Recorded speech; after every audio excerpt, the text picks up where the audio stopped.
Hi, my name is Yuvraj Singh और आज का हमारा टॉपिक है पैसिव इनकम। Passive income. अब पैसिव इनकम हम देखा जाए मतलब क्या, अगर हम साधारण भाषा में देखा जाए, पैसिव इनकम का मतलब होता है वैसी इनकम जिसमें मैन लेबर कम हो और अर्निंग ज़्यादा हो। ठीक है। अब इसका मतलब ये नहीं बिल्कुल भी ना मैन लेबर हो, थोड़ी सी मैन लेबर होती है, चाहे 1% हो, ठीक है, और अर्निंग उससे ज़्यादा होती है। ठीक है। इसका मतलब होता है पैसिव इनकम। अब पैसिव इनकम के दो प्रकार होती हैं। सबसे पहली प्रकार ब्रेन टू मनी, जिसमें आप अपने दिमाग से पैसा कमाते हो और एक बार ही दिमाग लगाना है और वो मनी अपने आप छापता जाएगा। नो, ठीक है। और अगली सेकंड प्रकार होती है मनी टू मनी। अब मनी टू मनी में क्या होता है, आपने पैसा लगाया, पैसे से पैसा बनता गया। ठीक है। तो अब हमें सबको पता है कि हमारे भारतवर्ष में मोस्ट ऑफ द पीपल के पास इतना पैसा नहीं होता कि वो money to money passive income कर सके। तो इसीलिए आज इस वीडियो में मैं 5 पॉइंट ब्रेन टू मनी और 5 point money to money passive income की लेकर आया हूं। तो हम सबसे पहले करेंगे brain to money passive income को शुरू। सबसे पहला पॉइंट आता है इसमें से ई बुक्स। अब लोग कहेंगे सर ई बुक्स क्या होता है। ई बुक्स वो बुक्स होती हैं जो ऑनलाइन पढ़ी जाती हैं और जो ऑनलाइन पीडीएफ फॉर्म में अवेलेबल होती हैं, उसको हम ई बुक्स कह देते हैं। और करना वही होता है, लिखना बुक्स ही होती है हमने। ठीक है। नॉर्मल बुक भी लिखनी है और ई बुक्स भी लिखनी है। ठीक है। पर आज मैंने ई बुक्स ही क्यों चुना, मैं नॉर्मल बुक्स क्यों नहीं चुना इस बार, क्योंकि नॉर्मल बुक्स एट प्रेजेंट कम बिक रही हैं either than e books. E books ज़्यादा बिक रही हैं। अब इसको हम छोटे से एग्जांपल से समझते हैं। सपोज कीजिए कोई इंसान ट्रैवलिंग कर रहा है, बहुत ट्रैवलिंग करता है, उसको पढ़ने का बहुत शौक है किताब। ठीक है। तो अपने एक लगेज में 10 से 15 बुक्स कर लेगा। ठीक है ना। वो सामान कहाँ डालेगा आज। ठीक है ना। ऑफकोर्स सामान तो होता है ना किसी इंसान का डालने का, क्योंकि ट्रैवल कर रहा है। तो क्या करेगा, एक ऑनलाइन बुक्स की तरफ जाएगा, जैसे कि किंडल, अमेजोन किंडल हो गया, या फिर कोई टैबलेट खरीद लेता है, फिर फ़ोन में ही आजकल होती हैं बुक्स, ठीक है ना, अवेलेबल।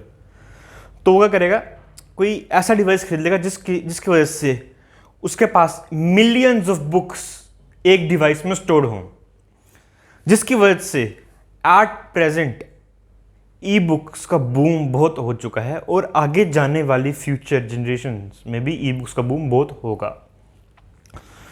तो अब ई बुक्स या नॉर्मल बुक्स कौन सी चल रही हैं सर, ये लोग कौन, मतलब सर हम कौन सी लिखें। ठीक है। तो ये मैं आपको बताने वाला हूँ कौन सी बुक्स लिखनी चाहिए। फिक्शनल बुक्स मत लिखें, नॉन फिक्शनल बुक लिखें। क्यों, फिक्शनल बुक्स होती हैं कोई मन घड़त कहानियाँ आती हैं ना, जैसे कि कोई नॉर्मल स्टोरी हो गया, लिख दी और बेच दी। ये सब एट प्रेजेंट नहीं चल रही, ठीक ठाक चलती हैं, कोई ज़्यादा इनकी सेल्स नहीं है। बट नॉन फिक्शनल बुक्स वो बुक्स होती हैं जो इंसान को कुछ सिखाती है, जो इंसान की लाइफ में एक वैल्यू ऐड कर देती है, जो इंसान को एक परफेक्शन की ओर बढ़ा देती है ना, हम उसको नॉन फिक्शनल बुक्स कंसिडर करते हैं। जो रियलिटी हो, जो इंसान को कुछ सिखाए, जो इंसान का दिमाग डेवलप करे, जो उसको बौद्धिक विकास की ओर लेकर जाए, उसको हम नॉन फिक्शनल बुक्स कह देते हैं। और वो एट प्रेजेंट बहुत बूम पे हैं, बहुत ज़्यादा, और लोग सीखने को भी तैयार हैं। आप बनाओगे, आप अगर जैसे बना रहे हो ना, लोग सीखने को भी तैयार हैं, बस आप बनाओ। ठीक है ना, आप बनाओ, लोग सीखेंगे। अब सर कहेंगे हमने ई बुक्स भी कर ली पब्लिश, उसको बेचे कहाँ। ठीक है। तो ई बुक्स हम बेच सकते हैं पेहिप, अमेजोन किंडल और स्मैश वर्ड्स। ये जो मैंने साइट्स बताई हैं, ये एक प्लेटफॉर्म है जहाँ पे पढ़ने वाला और जो किताबें लिखते हैं वो मिलते हैं, या उनका संगठन होता है इस प्लेटफॉर्म्स पे। ठीक है। यहाँ पे आप अपनी बुक्स बेच सकते हो, जो ऑथर हैं, जो लिखते हैं किताब, वो यहाँ पे अपनी बुक्स बेच सकते हैं। अब हम अगले पॉइंट पे आते हैं, वो है हमारा मिनी बुक्स। अब कई लोगों की शिकायत होती है सर हम इतनी बड़ी बुक्स 200-400 पेज की लिख नहीं सकते। सही बात है, कोई अगर लिखते होते आज कितने ऑथर बैठे होते। ठीक है। तो इसलिए हमारे यहाँ पे कुछ कुछ ही होता है, क्योंकि वही कुछ ही लोग इतना 200 से 400 पेज में लिख सकते हैं। तो अगर आप ये नहीं लिख सकते, आप एटलीस्ट मिनी बुक ट्राई करिए, ठीक है। मिनी बुक्स में ज़्यादा पेजेस होते, मतलब 100 से कम होते हैं, 50 75 इनमें मतलब मोस्टली इसमें होते हैं, ठीक है। अब मिनी बुक्स को ना अपनी नॉर्मल बुक्स की तरह नहीं बनाना, मतलब सिर्फ लिखना है, उसमें थोड़ी जो भी आप अपना इंफॉर्मेशन ऐड करोगे ना, उसमें टेबुलर फॉर्म में लिखना है। जो भी कोई पॉइंट्स ना आपको टेबुलर फॉर्म में बना दीजिए, उसमें थोड़ा रंग ऐड करिए, उसमें थोड़ी पिक्चर से ऐड कर दीजिए, जिसकी वजह से वो मिनी बुक्स पढ़ने में इंटरेस्टिंग हो जाए, ठीक है। मिनी बुक्स पढ़ने में जब इंटरेस्टिंग होएंगी ना, वो बिकनी शुरू होंगी। जब लोगों को पिक्चर फॉर्मेट में, जो लोगों को टेबुलर फॉर्मेट में समझ आता है, वो कभी लिखत में ज़्यादा समझ नहीं आता, मतलब वो कभी कभी ऐसे प्लेन में, ठीक है, ऐसे ज़्यादा समझ नहीं आता। वो अगर आप पॉइंट्स बना के दोगे, अगर आप टेबुलर फॉर्म में लिख के दोगे, तो तुमको ज़्यादा समझ आएगा। टेबुलर फॉर्म होती है टेबल बना के, ठीक है। टेबल बना के अगर आप कुछ इंफॉर्मेशन आप बांटोगे अपनी बुक्स में, उनसे लोगों को ज़्यादा समझ आएगा। और थोड़ा ना रंगों को मैंने पहले बताया ऐड करना, थोड़े रंग ना रिलेटेबल ऐड करना, ठीक है ना। मैंने कई बुक्स देखी हैं रिलेटेबल रंग ऐड नहीं होते पिक्चर से, थोड़ा कंट्रास्ट करके ऐड करना, जिसकी वजह से आपकी बुक प्रेजेंटेबल लगेगी, और इससे से ही ज़्यादा चांस होते हैं बुक बिक जाए। और कंटेंट अच्छा होगा ना, ये डेफिनेटली बुक बिकेगी और एक दिन हिट भी साबित हो सकती है। और अगर हम अगला पॉइंट पे आते हैं, ब्लॉग। ये ब्लॉग क्या होता है? अब कई लोग कहते हैं सर हम मिनी बुक्स भी नहीं लिख सकते, उनका भी अल्टरनेटिव है, ब्लॉग लिख दो। अब सर हमने कई लोग कहते हैं हम ब्लॉग का नाम पहली बार सुना है, ब्लॉग होता क्या है? अब ब्लॉग एक पैराग्राफ होता है। अब पैराग्राफ का मतलब ये नहीं 100, जब हम स्कूल में 100 200 ये वर्ड्स नहीं, इतने वर्ड्स नहीं, एटलीस्ट 500 लिखो, 500 से 600 का जो पैराग्राफ होता है उसको हम ब्लॉग कह देते हैं। और जो ब्लॉग लिखना होता है ना, ब्लॉग क्या, मिनी बुक्स, ई बुक्स, कुछ भी, और ठीक है ना, ये जो आपने लिखना होता है, ये अपने इंटरेस्ट पे लिखना है। जब आप कोई चीज़ अपने इंटरेस्ट, जो चीज़ आपको बहुत अच्छी तरह आती है, अगर आप उससे लिखोगे ना, उस चीज़ को लिखोगे, वो चीज़ बहुत अच्छी लिखी जाएगी। ये आप खुद नोटिस करो जब उनको लिखोगे। इन तीनों में से कोई एक चीज़ ट्राई करोगे ना, जो चीज़ आपका इंटरेस्ट है, ये चीज़ बहुत अच्छी लिखी जाएगी और बहुत प्रेजेंटेबल फॉर्म में आप उसको प्रेजेंट करोगे, क्योंकि वो चीज़ आपको आती है, वो चीज़ आपको मन को भा जाती है, वो चीज़, ठीक है ना, वो चीज़ आपको मन को भाती है, इसीलिए आप उसको बहुत प्रेजेंटेबल फॉर्म में आप उसको मतलब प्रेजेंट करोगे।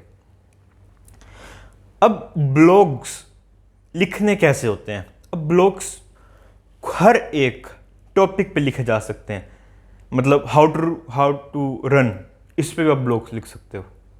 हाउ टू मूव करेक्टली, इस पे भी। हर एक चीज़, how to use iPhone, how to use normal phones, how to use laptop, हर एक चीज़ पे ब्लॉग लिखा जा सकता है। मतलब A to Z कोई भी दुनिया की चीज़ हो ना, हर एक चीज़ पे ब्लॉग लिख सकते हो आप। और हम अगले पॉइंट पे आते हैं, ऑडियो। अब कई कहते हैं सर हम मतलब लिख नहीं सकते, हमें लिखना नहीं आता, ज़्यादा अच्छा नहीं लिख सकते, तो आप ऑडियो ट्राई कर लो। कैमरे के आगे आने के लिए नहीं कह रहा, सिर्फ नॉर्मल ऑडियो। अब ऑडियो में क्या लिखें? ऑडियो में कुछ भी नहीं लिख सकते आप। ऑडियो में एक स्पेसिफिक बुक लिखो, ठीक है ना। आपने कोई लिखित बुक पढ़ी और उसको बोला, उसकी ऑडियो बना दी और उसको आगे हमने बेच दिया। और एट प्रेजेंट ऑडियो बुक्स की भी बहुत सेल बढ़ रही है, वो ऑडियो बुक्स की भी एट प्रेजेंट बहुत बूम पे चल रही हैं। अब क्यों चल रही हैं? इसका मेन रीज़न होता है कि मोस्ट ऑफ द लोगों के पास ना टाइम होता नहीं कि वो 400 पेज की बुक पढ़ पाएँ, तो वो क्या करते हैं, ऑडियो बुक सुन लेते हैं। एटलीस्ट समरी, कुछ तो नॉलेज हो, सम पार्ट ऑफ, मतलब 400 पेज में से, मतलब 400 पेज में अगर हम 100% मान लेते हैं, 100% में से 20% 30% तो वो ग्रैब कर पाए उस समरी में से। कुछ पार्ट तो उनकी बौद्धिक विकास में बढ़े, कुछ तो पार्ट उनका बौद्धिक विकास में जाए, ठीक है। तो ऑडियो बुक्स आजकल के लोग, क्योंकि मेट्रोपॉलिटन सिटीज़ देखें अगर हम, उनमें बहुत हमें कितनी भागम भाग लाइफ है, जिसकी वजह से वो ट्रैवल कर अगर बस ट्रेन में ट्रैवल कर रहे हैं, हेडफोन्स डालेंगे, ऑडियो बुक सुनते रहेंगे, जिसकी वजह से उनकी बौद्धिक विकास में बहुत वाधा होता है। ठीक है, तो ऑडियो बुक्स भी एट प्रेजेंट बहुत बूम पे चल रही हैं। और यही बात है, इसमें भी यही बात कहूँगा, नॉन फिक्शनल बुक्स बनाएं, ठीक है ना, नॉन फिक्शनल ऑडियो लिखें, जिसकी वजह से बहुत बढ़ेगी ये भी चीज़। अगर हम कहें सर हमने ऑडियो बुक्स बना ली, अब इसको बेचेगा, ऑडियो बुक्स के नाम पे एक साइट है audiobooks.com, आप उस पर भी बेच सकते हो। ठीक है, ओवरड्राइव पे भी आप बेच सकते हो और डाउनपोर पे भी आप बेच सकते हो। ठीक है, इन वेबसाइट्स पे आप बेच सकते हो। और हम अगले पॉइंट पे आते हैं, हमारा 5th पॉइंट, मेकिंग कोर्सेज। अगर आप किसी चीज़ में महारत हासिल कर चुके हो, ठीक है ना, कुछ चीज़ आपको बहुत अच्छी तरह से आती है, कोई भी चीज़ हो, दुनिया की कोई भी चीज़ आपकी बहुत अच्छी से आती है, आप कोर्सेज क्रिएट कर दो। अब कोर्स ऑडियो फॉर्मेट में भी हो सकते हैं, और कोर्सेज आप कैमरा के सामने आके भी आप कोर्सेज बना सकते हैं। दोनों फॉर्मेट में अवेलेबल होते हैं कोर्सेज एट प्रेजेंट, और लोगों की डिमांड दोनों में ही ज़्यादा होती है। ठीक है, तो अब जो अपने कोर्सेज बनाने हैं, कोर्सेज ट्राई करिए ऐसे थोड़ी एनिमेशन लेकर आइए अपने कोर्सेज पे, जिसकी वजह से ना कस्टमर को ज़्यादा समझ जाएगा आपका कोर्स, जो भी जिस टॉपिक पे भी आप बनाएंगे, कस्टमर को ज़्यादा समझ आएगा ना, उसकी ज़्यादा डिमांड बढ़ेगी। जैसे किसी कस्टमर को आपका टॉपिक, आपका कोर्स समझ आ गया, वो आगे रेफर करेगा, उसको रेफरेंस करेगा जो इस पे इतना इंटरेस्टेड है, ठीक है ना, वो उसको रेफर करेगा। और इसी के साथ साथ आपके कोर्सेज बिकने स्टार्ट हो जाएंगे, और आपका नाम धीरे धीरे फेमस होगा, और आपकी पैसिव इनकम धीरे धीरे बढ़ती रहेगी। और अब कहेंगे सर हमने कोर्स तो बना दिया, कोर्स को बेचे कहाँ? अब कोर्स बेचने के 2 साइट्स हैं, और भी हैं, बट मेनली 2 जो फेमस है, यूडेमी एंड स्किलशेयर। ये दोनों ऐसे साइट्स हैं, ये दोनों ऐसे प्लेटफॉर्म्स हैं जहाँ पे आप कोर्स को कैसे बनाते हैं वो भी सीख सकते हो। अगर आपको कोर्स बनाना बिल्कुल नहीं आता ना, आप कोर्स कैसे बनाते हैं वो भी सीख सकते हो, और आपको कैसे उनके प्लेटफॉर्म पे बेचना है वो भी आप सीख सकते हो। तो ये दोनों ऐसे साइट्स हैं जो आपको सिखाएंगे कोर्स को कैसे बनाना है। और इसी के साथ हमारा brain to money passive income video ख़त्म होती है, और ये पार्ट 1 है, पार्ट 2 मैं जल्दी ही लेकर आऊँगा। कोई भी डाउट्स हो आप कमेंट कर सकते हैं। थैंक